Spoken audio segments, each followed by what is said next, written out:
किसी भी non BJP state में गवर्नर और स्टेट गवर्नमेंट के बीच कॉन्फ्लिक्ट होना कोई नई बात नहीं है।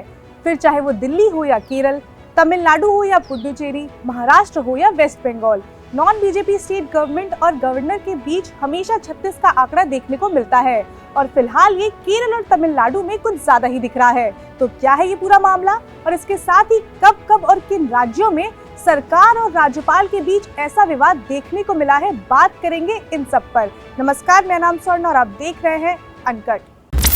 तो सबसे पहले बात करते हैं तमिलनाडु की, जहां हाल ही में राज्य सरकार ने राष्ट्रपति को लेटर लिखकर अपील की है कि वहां के राज्यपाल एनवी रवि को इस पद से हटाया जाए। अब आप सोच रहे होंगे कि ऐसा क्या हो गया कि सीधे राज्यपाल को हटाने की अपील की जा रही है।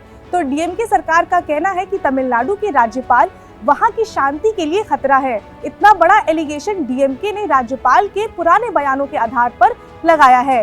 इसके साथ ही उन पर यह भी एलिगेशन लगाया गया है कि वो विधानसभा में जो विधेयक या बिल पास किया जाता है उसे मंजूरी देने में काफी समय लगाते हैं, जो सही नहीं है, इसलिए उन्हें जल्द से जल्द हटाया जाए।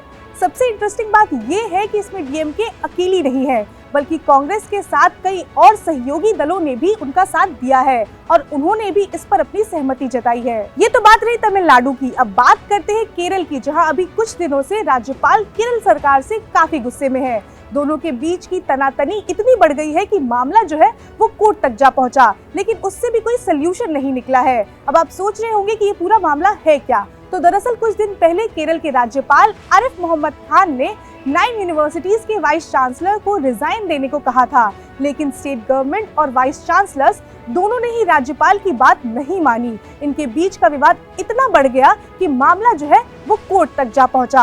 हालांकि केरल हाई कोर्ट ने 9 में से 8 वाइस चांसलर्स को अपने पोजीशन पर रहकर काम जारी रखने को कहा है।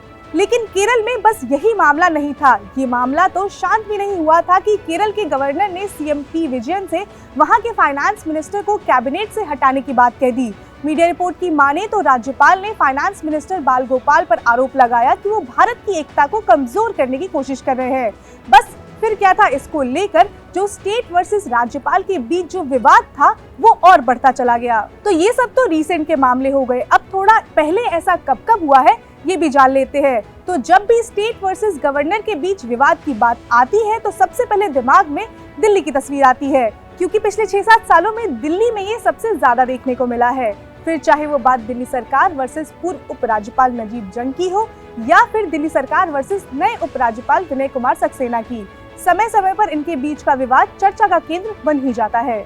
ये तो रही दिल्ली की बात। अब गवर्नर वर्सेस स्टेट का विवाद हो और हम वेस्ट बंगाल की बात न करें, ऐसा हो सकता है भला? तो बात 2021 की है, जब ममता बनर्जी को सीएम पद की शपथ लिए 10 दिन भी पूरे नहीं हुए थे और राज्यपाल जगदीप धनखड़ के साथ उनका जो लेटर वॉर था वो शुरू हो गया था। दरअसल वेस्ट बंगाल में इलेक्शन के रिजल्ट आने के बाद काफी वायलेंस हुआ था, जिस पर राज्यपाल ने कहा था कि वो उन इलाकों का दौरा करेंगे, जिस पर ममता बनर्जी ने आपत्ति जताई थी और फिर ये बवाल जो था वो बढ़ता चला गया था। अब जब सबकी बात हो ही रही है तो हम महाराष्ट्र को कैसे भूल सकते हैं, क्योंकि महाराष्ट्र में ठाकरे सरकार जब तक थी तब तक उनका राज्यपाल भगत सिंह कोश्यारी के साथ भी 36 का आंकड़ा रहा था। ऐसा मैं हवा में नहीं बोल रही हूँ, बल्कि समय समय पर दोनों ही पक्षों ने इसका उदाहरण भी दिया है।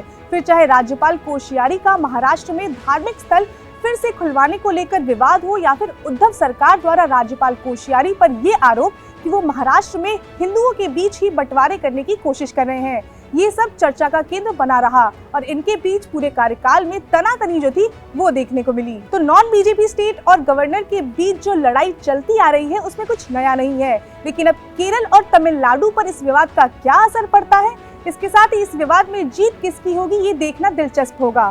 खैर, जो भी होगा हम आपको अपडेट देते रहेंगे। जुड़े रहिए अनकट के साथ। इसके साथ ही अगर आपको वीडियो पसंद आई हो तो लाइक करें, शेयर करें, सब्सक्राइब करें अनकट को।